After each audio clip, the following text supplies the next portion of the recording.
Hello student, आज हम बात करेंगे ऑर्गेनिक केमिस्ट्री की एक बहुत ही इंपॉर्टेंट रिएक्शन ओजोनोलिसिस रिएक्शन। इस रिएक्शन का यूज़ बेसिकली एल्डिहाइड और कीटोन को प्रिपेयर करने के लिए किया जाता है। जब किसी एल्कीन के ऊपर ओजोन मॉलिक्यूल की रिएक्शन की जाती है तो ओजोन का मॉलिक्यूल एल्कीन के डबल बॉन्ड को ब्रेक करके एक साइक्लिक कंपाउंड का फॉर्मेशन करता है जिसको ओजोनोइड बोलते हैं। ये ओजोनोइड जब जिंक की प्रेजेंस में हाइड्रोलिसिस किया जाता है तो हाइड्रोलिसिस करने पर ये ब्रेकडाउन होता है और ब्रेकडाउन होने के बाद में एल्डिहाइड या कीटोन का फॉर्मेशन करता है।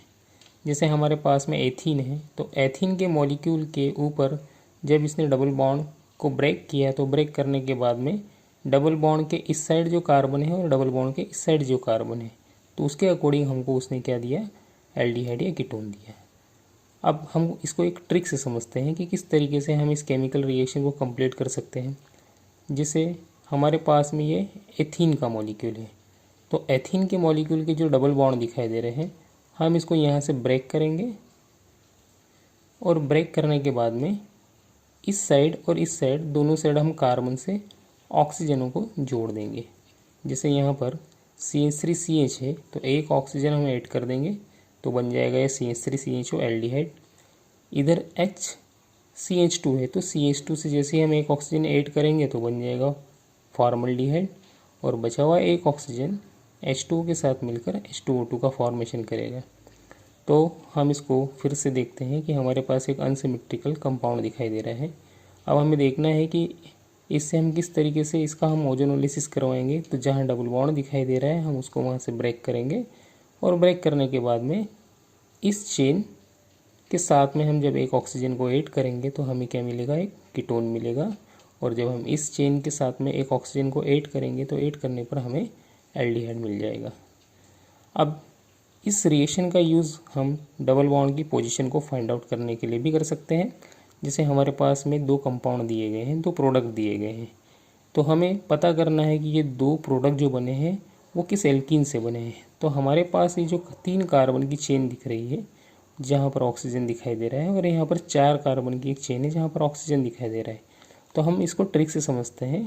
इस ऑक्सीजन और इस ऑक्सीजन को हम यहाँ से हटाएंगे और दोनों कार्बन की चेनों को हम एक दूसरे के साथ जोड़ देंगे तो हमें एल्कीन पता चल जाएगा जिससे ये बन सकता है। जैसे हम इसको बना कर देखते हैं तो हमारे पास मिलेगा है CH3 CH2 CH, ये वाला हिस्सा हमने ले लिया।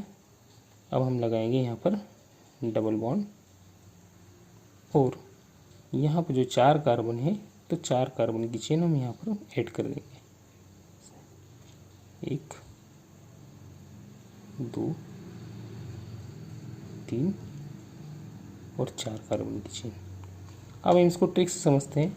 जब हम यहाँ से डबल बॉन्ड को ब्रेक करेंगे एक ऑक्सीजन इस कार्बन से जब हम जोड़ेंगे तो हमें प्रोडक्ट मिल जाएगा प्रोपेनल और जब हम यहाँ पर एक ऑक्सीजन ऐड करेंगे तो हमें मिल जाएगा यहाँ पर ब्यूटेनल। तो इस तरीके से हम डबल बॉन्ड की पोजीशन भी पता कर सकते हैं ओजोनोलिसिस रिएक्शन से। ये reaction triple bond it means alkyne भी शो कर सकते हैं। फिर से हम ट्रिक से समझते हैं कि हमारे पास एक एल्काइन है और एक किस तरीके से ओजोनोलिसिस करेगा। तो हम ट्रिपल बॉन्ड में से डबल बॉन्ड को ब्रेक करेंगे इस कार्बन से और इस कार्बन से जब दोनों से एक एक ऑक्सीजन को ऐड करेंगे तो ऐड करने पर हमें क्या मिल जाएगा, हमें मिल जाएगा ग्लाइकोसिल और H2O2 बाहर हो जाएगी। इसी तरीके से हमारे पास में है प्रोपाइन। जब हम इस मॉलिक्यूल के ऊपर ओजोन की रिएक्शन करेंगे तो ट्रिपल बॉन्ड में से हम डबल बॉन्ड को ब्रेक करेंगे इस कार्बन से एक ऑक्सीजन और इस कार्बन से जब हम एक ऑक्सीजन को ऐड करेंगे तो हमारे पास मिल जाएगा कुछ इस तरीके से कंपाउंड और प्लस बाहर क्या हो जाएगी, H2O2 बाहर हो जाएगी। Thank you very much.